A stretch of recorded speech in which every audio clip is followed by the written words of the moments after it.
vamos a repasar la significancia, la importancia de esto en esta primera placa y después vamos a ir una por una las características de este proyecto de ley que ya tiene media sanción y que no tuvo ningún voto en contra. Atención, porque significa que el consenso es muy amplio, más allá de las 23 abstenciones, y quedaría la aprobación del Senado. En primer lugar, ¿cuántas personas alquilan? Es la gran pregunta. ¿De qué estamos hablando? ¿Estamos hablando de un universo grande, un universo chico? En Ciudad de Buenos Aires el porcentaje es elevadísimo, prácticamente el 40%. Si vamos a jóvenes, se eleva ese porcentaje. Estos son datos de inquilinos agrupados que elaboramos el informe junto con el CEPA. A nivel país estamos en torno al 18%. Estamos hablando de las grandes ciudades, obviamente, del país. ¿Cuántos reciben renta de alquiler? ¿Cuántos son propietarios y además alquilan su propiedad? Solamente el 3,5%. Por eso hay que ubicar esta discusión entre, al menos Ciudad de Buenos Aires o el conjunto del país, entre el 20-40% rango de personas que alquilan versus el 3,5% que se beneficia de ese alquiler. Hay que atender, en general, para eso está la potestad legisladora, al que más perjudicado o más débil está. Vamos a ver cómo funciona hoy. Si no alquilás, te vas a dar cuenta, y si alquilás vas a afirmar cada una de las cosas que te voy a contar. Un mes de adelanto para entrar, un mes de adelanto. Tenés que además hacer un depósito de 1 o 2 alquileres que en teoría te lo devuelven cuando te vas, pero nunca pasa. A mí, al menos, nunca me lo devolvieron. Comisión inmobiliaria, además le pagás una comisión inmobiliaria. Estas 3 cosas ya son un combo que podés estar en 50.000 pesos para entrar a alquilar. Fácil. Garantía o seguro de caución. En general es garantía. Necesitas un amigo, una amiga, un tío, un familiar que tenga una propiedad. Si estás en Ciudad de Buenos Aires, tiene que ser en Ciudad de Buenos Aires. No te aceptan de otra localidad. Yo, Rosario, no pude poner y te tienen que dar una garantía de propiedad, lo cual es un límite muy fuerte. Además, tenés una actualización muy disociada, sobre todo estos últimos años, de cómo fue tu salario. Es decir, hubo propietarios que actualizaron semestralmente, que pidieron valores muy elevados y a veces a ojímetro, depende cómo les parece. Esto también está muy desregulado. Además, expensas extraordinarias, en muchos casos los terminan pagando los inquilinos. Una reparación de un gasto central del edificio, gas, agua, se rompió el ascensor, lo termina pagando el inquilino cuando el edificio, digamos, ese gasto debería pagarlo el propietario que tiene su departamento en ese edificio. Y por último, el pago del ABL, esto es Ciudad de Buenos Aires, también lo terminan pagando inquilinos y eso no corresponde, tiene que pagarlo el propietario. Vamos una por una a las características de esto que ya tiene media sanción y es muy probable que salga, aunque hay un lobby que el sector inmobiliario ya está llevando adelante para impedirlo.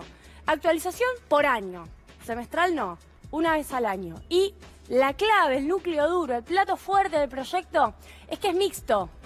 50% según salarios, un índice RIPTE, 50% según IPC, índice de precios al consumidor, es decir, inflación.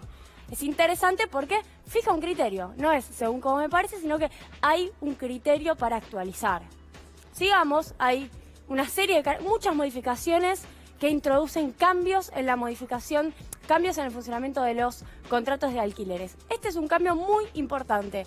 El contrato es de 3 años, no es más de 2 años. Se agrega un año más, lo cual le brinda mucha más estabilidad a quien alquila y le quita una preocupación que es la de estar buscando todo el tiempo a dónde me mudo, para dónde me voy. Andar mudándote cada 2 años, que también es una característica de muchas personas que se les vence y no pueden renovar. Sigamos, entonces, contrato, actualización, 2 ejes fundamentales de los alquileres. Honorarios, no los paga el inquilino. Yo les mencioné antes que se le pagaba un valor a la inmobiliaria. Los gastos por intermediación de corredor inmobiliario no los paga el inquilino. Gastos de publicación, certificación de firmas. Suele haber una serie de gastos del funcionamiento que la inmobiliaria traslada al inquilino. Habrá seguramente algún conflicto propietario-inmobiliaria en esa cadena que habrá que ver quién gana. Ahí posiblemente las inmobiliarias logren perjudicar al propietario, veremos, depende si son propietarios grandes, propietarios chicos, ahí ya es la correlación de fuerzas entre esos 2 actores, pero a priori el inquilino queda sin la obligación de tener que pagar eso, que es un gasto más al entrar. Sigamos.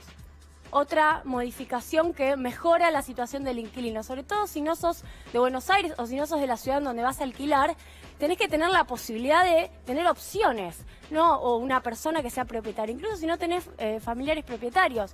Garantía real es cuando tenés una propiedad, alguien que te facilita su escritura, se certifica por escribano y esa escritura figura como una garantía si vos no pagás el alquiler. Bueno, hay otras opciones, aval bancario, seguro de caución, garantía de fianza, garantía personal del locatario, que en muchos casos es con recibo de sueldo. Esto me parece muy interesante, sobre todo en un país en donde también el nivel de propietarios en los jóvenes es muy bajo y también hay mucho monotributo. Entonces hay que poder elegir otras opciones. El locatario el inquilino le ofrece dos opciones a quien le está ofreciendo el alquiler, es decir, al locador, y el locador tiene que elegir alguna de esas dos garantías, pero estas son las opciones que se pueden ofrecer. Así que interesante, sobre todo para la cuestión federal, para no tener que ser endogámicos en relación a los que viven en Buenos Aires y tienen familiares en Buenos Aires que puedan alquilar. Sigamos. La cuestión de garantías también es muy, muy relevante en un mundo que está cambiando. El alquiler debe declararse ante AFIP. Atención, esto controla, regula un nivel de informalidad muy elevado que tiene el sector, en donde a veces te piden que pagues en efectivo, vas con la plata todos los meses del alquiler. En este caso hay una registración del alquiler y los inquilinos, que, sobre todo considerando la situación salarial actual, que paguen ganancias, van a poder deducirlo, porque al estar registrado puede ser un componente deducible del impuesto a las ganancias. Si no estuviera registrado ante AFIP, eso no se puede hacer. Avancemos. Resolución anticipada del contrato por el inquilino, es decir, la rescisión, luego de 6 meses. Es decir, no hay que esperar más que 6 meses. Y notificando al locador un mes antes, no pasa nada.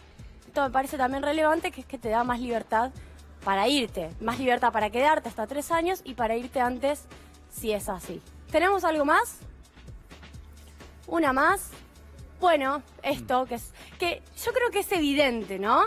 Es muy evidente, pero pasa, así como pasa lo de la BL. Está bueno que por ley se fije que lo ordinario, es decir, la luz, bueno, depende si está centralizado o no el gasto, pero por ejemplo los servicios de portería, en fin, todo lo que tiene que ver con los gastos comunes del edificio, sí los paga el inquilino porque está viviendo, pero no lo extraordinario, en donde hay un propietario que se beneficia de esas reparaciones que tiene el edificio y no debería pagarlas el inquilino o la inquilina.